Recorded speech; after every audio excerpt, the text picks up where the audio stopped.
I like this shirt you got on. Thank you. It's a nice color. Look good on you. Thank you. Yeah.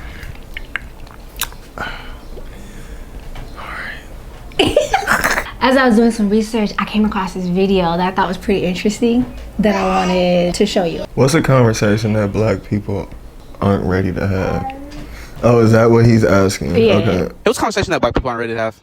That we cause most of the problems to ourselves. What's a conversation that black people aren't ready to have? HBCUs are just normalizing segregation. 90% of the people are black, doing like cultural integration in there, so it's still segregated. What's a conversation that black people are not ready to have? White people have every right to wear braids at this point. Because we wear wigs, we be wearing blonde wigs, regular wigs. We want to wear the nice little curly, nice little straight hair.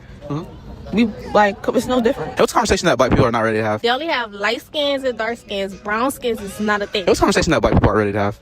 Paternity test should be mandatory Why say that? because too many black women are not letting their kids know their biological father. What's a conversation that black people aren't ready to have? Y'all on your kids severely and then say it's discipline whenever y'all just the out of your kid. What's a conversation that black people aren't ready to have? They are overly like idolizing the struggle. Like they feel like just because if a person doesn't grow up with this or didn't grow up with this, they automatically not. So we cause most of the problems to ourselves. Do you agree? Disagree? Yeah, for sure. We cause most of the problems to ourselves. I think a lot of it is, I wanted to just say ignorance. A lot of it is just ignorance of not knowing. Knowing what? Not knowing any better? I don't know, I think some of it is like what we've been conditioned to. Yeah, that's exactly Especially growing up and our parents not knowing any better about certain things. I think that has a good amount to do with it. We definitely do cause a lot of our own problems, for sure. Yeah, we've been conditioned to definitely live in the victim mindset and to blame everything or a lot of things on white people or other people or some outside source. And not only have we been conditioned, but now as adults, we're allowing ourselves to be conditioned by our peers, by our parents, by the media, and I'm not about to give anybody that much control over me. Conversation that black people aren't ready to have. HBCUs are just normalizing segregation. 90% of the people are black, doing like cultural integration in there, so it's still segregated. I didn't really agree with that one. I think it's just because I didn't go to an HBCU, but I see the success that a lot of people, the success that has come from like the network that was built within the HBCUs. I think that's the biggest benefit, is that a lot of these HBCUs, like you're here with all, you know, your people who come from similar households as you, who were taught similar morals and just, you know, went through similar experiences as you did growing up. And so, one, you're around relatable people. You're at college, so you're there with people who are trying to get better, trying to get smarter, trying to gain knowledge. And I think there's a benefit to that with being with your people and having that network of like black folks to be able to reach out to, and just, I don't know, I feel like everybody from HBCUs is like doing well, in my opinion. I hear him on the segregation part, but it's not pushing or promoting segregation. That's just my opinion though. I think it's designed for black folks, like-minded black people, to be together, and it feels very powerful, honestly. Are white people not allowed, or non-black people not allowed to go to HBCUs? Oh, it's definitely white folks at HBCU. It's not like you saying white people can't come here. It's just a historically black college. That's it. Like, it's not saying that they can't. Clearly, as he said, like, whatever, it's 90% black. But you go back to my high school could have been 90% white, which it wasn't, but that's the case for a lot of schools and a lot of people growing up, unless you're growing up in the inner city. So you don't necessarily agree with that one? Nah, I don't agree that it's promoting segregation. Is that what he said? Promoting? Normalizing segregation. I don't believe it's normalizing segregation. I don't. It's a conversation that black people are not ready to have. White people have every right to wear braids at this point. Because we wear wigs, we be wearing blonde wigs, regular wigs. We want to wear the nice little curly, nice little straight hair. We like, it's no different. Yeah, when she said that, when I heard her say that, I actually laughed and I smirked, because I was like, she right. No, she absolutely right. And I hate when it's a trending topic on TikTok, and I hate the racism that comes out of black people anytime, not all black people, but anytime a person that is not black wears braids, it's an issue. And I don't think it should be. I like braids. Right, but braids. I like braids on any and everybody. Right. I think it look cool. It does. There's like all these arguments and discussions on like, oh, because black people, they believe black people started, but we don't know. I think braids were a thing in certain parts of the world without being originated by a specific group of people. You know, or do you get what I'm saying? Yeah. Like you had Just because this is America, Yeah. but they could have been doing that anywhere and everywhere else in the world. You had Asians. But I don't know the wearing braids. origins of braids or where they. I feel like in the back of my mind, I feel like I've been trained to think that like black people, like it started with black folks, but And even if it who did, knows? so what? Like it, we can call it a cultural thing, but isn't culture supposed to be shared and enjoyed by everyone? And she has a very valid point, and I've always said that when having a discussion amongst my own friends. If black people can walk around with blonde weave wigs, straight hair, you can't say anything about anyone else supposedly appropriating the black culture because they're wearing braids. Let's get over that, please. This is a conversation black people are ready to have, but we gotta have it. Let's get over it. It ain't that deep. My question is, because I know a lot of people do wear it, like a lot of women wear wigs and stuff like that, or straightening hair and things of that such. But I know also growing up, when we were growing up, like it wasn't a thing for girls to wear like they natural curly hair and stuff like that. Like they were kind of frowned upon, or like their hair needs to be straightened or whatever the case is. Right. So I feel like that was embedded in a lot of people growing up, a lot of black women growing up. But we've passed that. But we've passed that for sure. Yeah, there's been so many people, especially on like the big screen or TV, that I would see with rocking curly hair that made me proud of my curly hair. But then that also starts at the home. I know I come from a mixed background, but my parents, my dad or my mom, never made me feel like I needed to be ashamed of my hair. So I think that starts with home. Our mothers and our fathers, or our brothers or sisters, we have to instill in one another that what we have, what God has given us, is beautiful.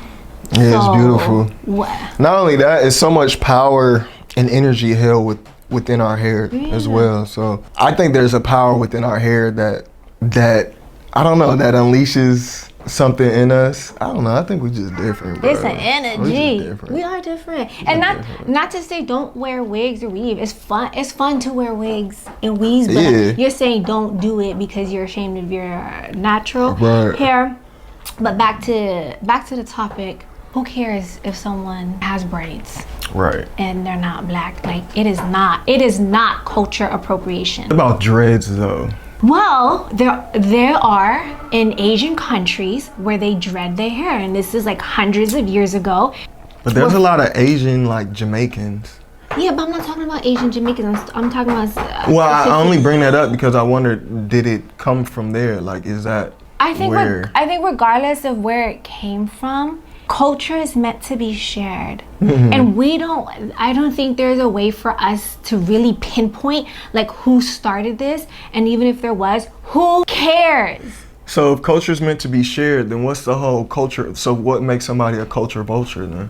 I think culture vulture is when you're pretending to be something you're not. I don't think people who wear braids are pretending to be black or think that they're black. So culture vulture is someone who's pretending to be a race that they're not. Conversation that black people are not ready to have. They only have light skins and dark skins. Brown skins is not a thing. Light skins and dark skins, brown skins. Jordy, my skin is brown. I don't know what you're talking about.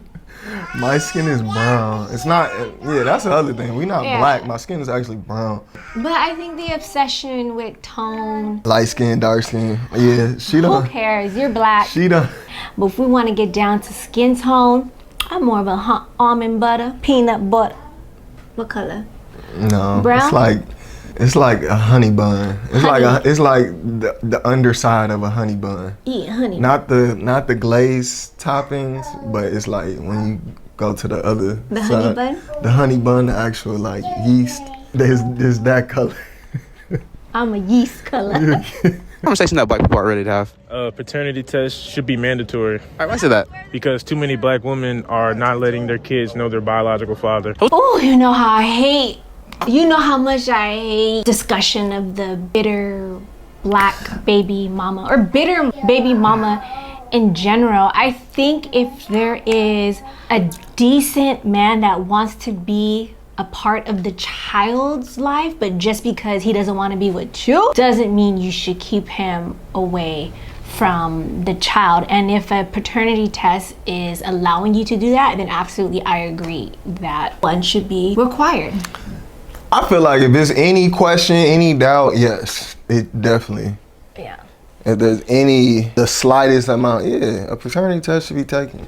Because the child deserves to know who his real dad is. And then also, you know, if there's another man who want to step up and be the daddy, cool. Like, because every child deserves to have a father and mother. It's a conversation that black people aren't ready to have. Y'all on y'all kids severely and then say it's discipline whenever y'all just the out of your kid. Ooh, that's a big one. She said, y'all. Beat on your kids. Generational trauma, I think, is huge in the black community. Oh, that's what she said. Y'all beat on y'all kids. I thought she was saying y'all bet on y'all kids. No, beat. And then, okay. Y'all beat on your kids and say it's discipline. There are beatings in black households that people try to ignore or disregard and just classify it as being disciplined. Yeah. It happens. Yeah, it happened. Yeah, it's different type of beatings. Yeah.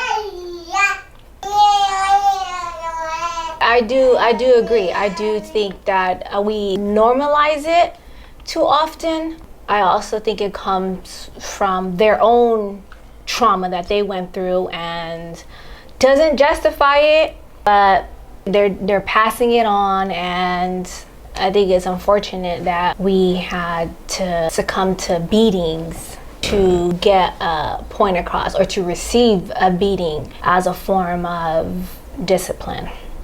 So I firsthand would not be beating our kid. Nah, I ain't beating him, but if he got to be put in line, hey, you better chill out, bro. But not a beating. We know what obviously, I don't want my kid to like fear me, but I want them to respect me. No, I'm not.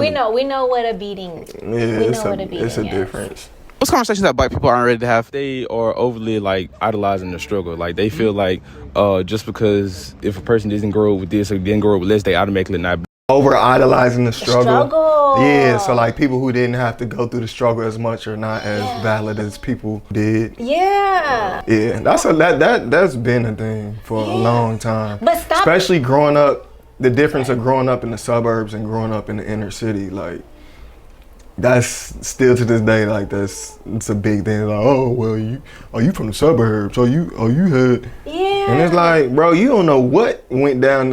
Like, you don't know the struggles that people went through, no matter where, whether they were in the suburbs or the inner city. Like, it's still poverty in the suburbs. It's still hoods in the suburbs. Like, it's still the same thing. But even if and it doesn't make it, yeah.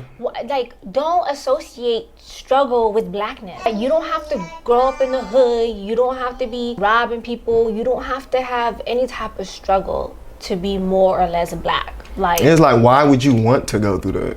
Why would you want to grow up going through that? Like, and why are we associating someone who didn't have a difficult or didn't go through struggle with white people? Like, black people can't grow up without any struggle? I don't get it. It don't make sense in my brain. nah. What are your thoughts? What are your thoughts? Are these conversations that black people aren't ready to have, or maybe we are ready to have? What did you agree with? What did you not agree with? Yeah, for sure.